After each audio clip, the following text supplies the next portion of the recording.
Well, we're on our way to New York. I've just been doing a million things, and it dawned on me I never gave you an update video for last night. My thoughts on how the horses raced. I posted some of the videos. Somebody asked why I posted the video of Jolene Hall finishing fourth, and if you watch the video, you'll know exactly why. We'll talk about all of them. All of them. You know, this morning, can I help you? You want to tell me the weather in New York? Okay. Tell me the weather in New York then. Now it's at 98. It's 98. That Yes. sounds about right, yeah. At 5 p.m. it's going to be 96. Okay. At 6 p.m. it's going to be 96. Hold on. Just sunny? Yes. Sunny and 96 at 6 p.m. Okay, keep going. 7 p.m. it's going to be 94. 94, so it's cooling down. Yeah. 8 p.m. it's going to be 93. 93 at 8 p.m. Okay. It's still pretty hot. 8:31 p.m. Sunset at 8:31 p.m. Okay. 9 p.m. it's going to be 90. This is at nighttime. This is at nighttime. Okay, after sunset. 10 Yeah. p.m. it's going to be 89. 89 at 10 p.m. Okay. 11 p.m. it's going to be 89. 89 at 11. It's very warm. No, and 12 p.m. No, it's 12 a.m. That's midnight. Oh, yeah. 12 a.m. it's going to be 88. 88 at midnight. So it's going to be a hot one here in New York. We're about 2 hours out from Middletown, New York, where we're headed. Going to get up tomorrow and jog the horses. Now today, I had some horses I went with. I trained Bella Dale in 59. She was good today. Still touching that wheel a little bit in the bike, which is odd. Otherwise, she trained pretty good. She trained pretty good. I only say it that way, like I come a half like 58 seconds. But it is still frustrating to me that she's touching that wheel and that the comfort level is still at... I'm not going to say it's concerning. It's not concerning to me, but the fact that she's not settling in on the race bike is pretty telling right now. And I'm very glad that we did not race her on Saturday. You know, I had somebody message me yesterday and said, do you regret not racing her yet? I know initially you talked about Ronnie Gillespie's filly, who ended up not actually being an Ohio bred. That's next year for the next crop. But, you know, looking at the times of the horses, 56, 57, do you now regret? I said, absolutely not. I said, I tell you guys all the time, I don't care about time. I know when we first get in, all our analytical clients, especially the ones that are newer to the game, they use time a lot as a barometer. It makes sense. It's a fair way to look at it. But trust me when I tell you, there are so many variables that go into time, so whether it be racetrack, speed, any given day. It's not a great barometer. And looking at the horses, I don't care what they paced. I know the filly's fast enough, but I want her to do it on her own. I want her to want to do it, and I want her to move forward on her own. She's just not quite there yet. Yes, honey? Tomorrow. Okay, well, we'll do tomorrow, okay? No, it's a short. It's only like 4. It's on. Okay, yeah. Okay, so at 1 p.m. No. 1 a.m. 2 p.m. It's 1 going to a.m. 2 a.m.? be, yeah, it's going to be Yeah, but, oh. 101. Oh, that is 2 p.m. All right, hold on. So we're going to hit 100 tomorrow. So hold on. Nobody's going to be awake at 2 a.m. And that could change. Why don't we do that one tomorrow? Is that fair? 2 p.m. Yeah, no. Why don't we do that one tomorrow to let everybody know? But it's going to get up over 100, is it? And then it's going to be 102, and that's going back to 101. Oh, so we're going to get to 102. That is hot. Man, that's hot. So we're looking at a scorcher again today. I think everybody knew that. I know Amy has been telling me all week. You don't have to tell me it was hot this morning, just qualifying, just training, it was hot. And as I said, and that played another role too. May I help you? It's in sunrise. It's at sunrise, yeah. Yeah. Okay, hold on. Oh, hold on. Mom's calling. Tell Mom I'm going to call her right back. So as our meteorologist has said, it's going to be warm. It's going to be balmy tomorrow. And it was hot today, obviously training, and that probably played a role too. But when it comes right down to it, I'm not worried about the speed of Bella Dale. And I think everybody needs to understand that. This has nothing to do with speed. She's already proven she's plenty fast enough. This has to do with her body language and her overall comfort on the track. I'm not talking about lameness and soreness. I'm talking about focus, concentration, and just the comfort level of her in her training mile. When I go with Lou Armstrong, right, you guys hear me, he just picks up speed on his own with the last turn. He just wants to lean into his work. So does Atomics Hanover. So do a number of other horses. That's when their comfort level is soaring, right? They've dialed in, they know what their job is, they're good at it, they're going to get better at it. Bella Dale is approaching that level, right? She's approaching that level where she can focus on the race, not on her feet, not crossfiring, not touching the bike, not doing all these other little things that take away from her overall game. She can focus on her overall work. She's just not there yet. And that's what I meant by that. I don't care about the speed. They're going to go in 52, 53 in the Buckeye. Addie, turn that down speeds. They're going to go 52, 53 in the Buckeye.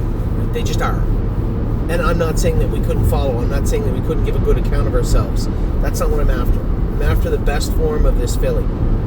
We're almost there. You just have to give her a little bit of time, right? And that's, I can't stress that enough. This is one of these things where if you don't know what I'm talking about right now, then listen, absorb it and learn. And I'm not saying, I'm going to teach you. No, but these are things we have to learn together as a group. And if you're not quite grasping what I'm talking about, that's perfectly fine. These are the things you learn as you get more experience in the game and you understand the horse racing side, the horse side of the horse racing. I just wanted everybody to understand that. So when it comes to Bella Dale, she's there, she's getting there, the speed is there, but you're going to have to let her grow up and mature on her own, right? And I can't tell you that's going to take a week or 2 weeks. It might take a few. It might take a month. We need to race her accordingly along the way, right? Lots of racing for this filly along the way. Now, yesterday we talked extensively about PJ's Lovin'. We talked about Dame Hanover. We talked about Incredible, Pilot Caviar. I gave you a full breakdown, what I thought of them. They all come out of the race fine. Tim and I discussed some of the findings from PJ's Lovin'. Nothing serious with respect to the filly, but just what the vet thought with respect to her. Sparkling Volo, I thought raced well last night. 5 wide in the last turn, trotting good on the end of it, but his comfort level, we talk about comfort levels, his was good. Very good. Now, I didn't ask him. I kept him in idle for most of the race. And this is going to be a baby steps type situation. Now, a horse like him, this is super expensive. I think he's like a $300,000 yearling. The pedigree is there. What we need to do is continue to allow his comfort to grow, his confidence to grow. I think if we race him 5, 6, 7 times and he gets better every start, we have an opportunity to maybe put him away for a month, bring him back, and focus on Dayton and Miami Valley. We've talked about that. We had a great run in Dayton and Miami Valley last year. We go for a lot of money, and I think setting up, putting our pieces in place, so to speak, it's going to be very, very important for us throughout the summer. Just something we need to keep an eye on off to the side. And I'm trying my best to do that. Trying to look at the babies, make sure we know where they're supposed to be, at what time and when and where. Building, as I said, the confidence of some of these horses. Racing some of the horses, buying, selling, and at the same time compiling this kind of quiet, penciled-in list of horses for later on in the fall. And he's definitely on it. Popular Expert was good, maybe just needs a little touch-up from the vet. A little rickety in the corners, but not an anxious moment. Tried a mile in 2.2. But one thing you have to understand is those horses that qualified on June 14th, they've had a couple of fast miles, but no real, there was no screws tightened down on those horses. We come back in 7 days, you're going to see a much better picture painted with these animals. Barcelona Mickey, I thought, did his work well. Very green, mildly dumb, just mildly dumb. There's nothing wrong with that. You just got to learn, right? But last night went by a lot of horses, fought off one, paced by another, ended up second, closing in. I thought the horse raced well. Jolene Hall, I said to Jason last night, listen, we're doing the right things. Just continue to keep an eye on her blood. I'll continue to give her the best trips I can. And we'll move forward from there. Continue to do right things, and she will come to life. What does that look like? I don't know, but she's in one of the lower classes, so the sky's the limit, so to speak. I think we've narrowed down what she is and what she isn't. Now we have to focus on maximizing what she is. And then closed out the night with Jolene Hall. Very odd. I didn't talk to Austin, but coming out of the last turn, it's like she blew the turn. Looked like an easy winner, and in fact, I think anybody on planet Earth that watched the race would say, I think she was the best in there. Went to go up the passing lane and bolted right. And look, I thought he was coming off the rail. I'm like, wow, got the whole giant passing lane, but okay, if you want to go to the outside, and then all of a sudden he redirected her back down to the inside. I don't really know what took place there. I haven't talked to him yet. Obviously, she raced good, just getting nipped in 52-2 again. Another good outing in that racetrack. She's going to have to move up soon, if not next week. But geez, I'd have to think that she's competitive. It's 2 weeks in a row now. She paced 52, closing at the wire, and looked great. Well, won the other week running off, but last night closing in, trying to get there at the wire. Thought she raced great. As I said, Belladale trained good this morning. I qualified Stacy's horse, Sassy Rose. I don't think old Sassy needs to stick around very much longer. She's just a horse. She's actually a nice horse to drive. She's not very fast, but I think with the big giant frame she has, she's going to get better. But what does that overall picture look like? I'm not really sure. I had a number of people asking me, and a couple of people commenting about Save America the other day. Now, he went that qualifier in 55, and he scratched his first start. Stacy said there's something bothering him in his foot. He put I think they went to a window bar or maybe a pad on it. He qualified in 59. Somebody said he didn't look good. I'll be completely honest. I didn't see the qualifier myself. I just talked to Stacy after. She said he was good, he was sound, and he was sound after. I mean, the frustrating part to me is that, his injury is being managed. He doesn't appear to be taking any weight anywhere else. I don't hear of any secondary issues they have to deal with. This foot thing is not foreign to him. We had to deal with a couple of foot issues when he was actually rolling. But the idea that somebody said we should retire him. Okay, maybe I should be retired. I broke my wrist and 6 pins put in it. I know the screws in it, but I had 6 pins put in it. He's still a good horse. He's a big, strong horse also. He's readjusting to a new lifestyle. One that doesn't support 149, 150, 151. Probably will support 153, 154, 155 a lot better. He's already there. He's racing. The idea that he's somehow being hurt or something is ludicrous. One thing I do know about Stacy and Brett, they care about their horses unbelievably. He's in the right place. He's getting good care. There hasn't been any talk about being sore or lame or otherwise. But there is going to be a transition moving forward for him. It frustrates me, I heard somebody say, people has said this guy said that. I said, that's gossip. I race horses. I don't care about gossip. I don't buy into it. I don't listen to it. I don't partake in it. I don't do it myself. And I don't pay any attention. This industry, there's no shortage of gossip. There's no shortage of people that know more than you. There's no shortage of people ready to run you down. There's no shortage of people willing to talk about you or anything that you are affiliated with. That goes for everyone. At any given time, I see the crap that goes on just on Facebook alone. People talking about other people. It's just foolishness. I'm going to let the keyboard warriors be the armchair quarterbacks. Talk about all you want. My job is to race horses. That's not going to change. So, for those of you out there wondering or reading the same garbage that I see once in a while, and before you say, well, I refuse. A decade ago, I told myself I wasn't going on those sites.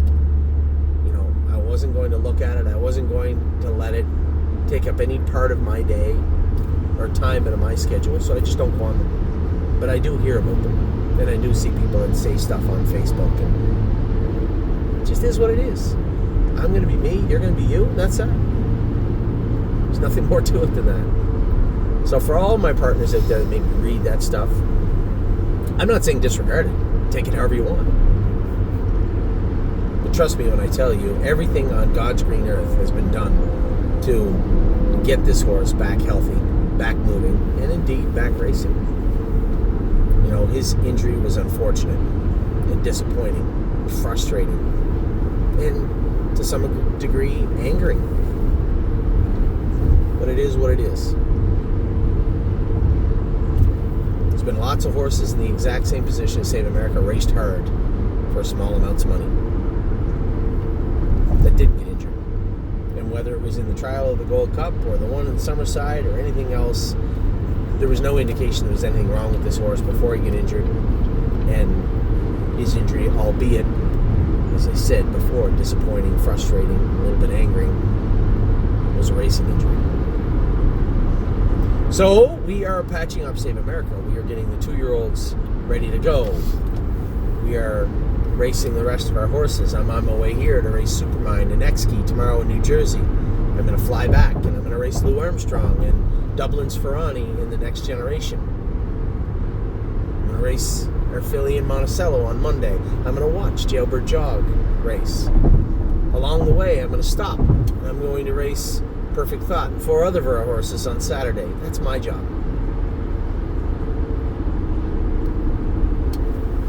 Anyway, it is a great run at the stable right now. I've been very, very pleased with the way everything goes. I know every horse is a little different. You know, why is a Lou Armstrong ready to, do so well right now when a horse like Belladale showed so much promise just isn't quite there yet? Or quite frankly, a horse like Cirrus just didn't show up. Somebody asked why. Where's he at? He's training. What's the point of racing him the way he is? You want to put a few more training miles in him, get him ready to go, race him in an overnight potentially. Then try to have him ready for Lexington. He's not going to be ready for Lexington. The biggest question I would have is, geez, should we castrate him and turn him out maybe? Somebody said, wow, all that money they spent on that Amish horse, should we castrate him? We're racing racehorses. We're not racing Amish horses. Well, there might be, but we don't know them yet. We're going to continue to do what's best for every horse on a case-by-case basis. So if you are not a client of Lou Armstrong, or an owner of Lou Armstrong, and you would like to know, what is the difference between a popular expert and a Lou Armstrong, and can we get him to there? What is the birth? What is the difference? What do we do with the one that we can't do with the other? Happy to answer that. That's my job. But this is a very peculiar kind of year, time of year, right? All these different horses racing in different ways, and everybody wants to view them in a certain way. But it's my job to help bridge that gap. So if you have any questions about any of our horses, please don't hesitate to ask. Now I'm going to end this video the way I'm going to start and end a lot of videos in the next few weeks. Please, again, double check your licensing. Are you paid up? Are you current? Do you need a renewal? Do you need a new license? We can help you with that. But please don't wait till the last minute, and please don't get caught flat-footed saying, oh, my horse is in 2 days, but I don't have a license. That's a real problem. So please, everybody, just take a note, take a deep breath, take a minute at some point tonight, open up your stable account, just take a look at your horses. If you're not sure if this horse is going to race here or there or anywhere, drop me a line. I'll be happy to tell you. Mr. McDonald, Anthony, Doofus, whatever. Do I need a license for this horse? Where is he going to race, and will I need a license? Happy to answer your questions.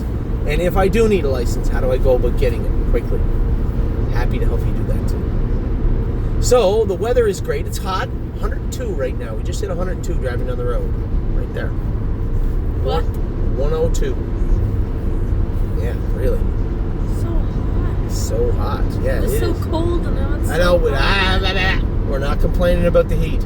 Anybody wants to complain about the heat, just remember how cold it was this winter. Remember what kind of winter we had. I know it's hot. I know it's frustrating. I don't care whether you have to take a cold shower, jump in your pool, or go sit in the basement. No complaints about the heat.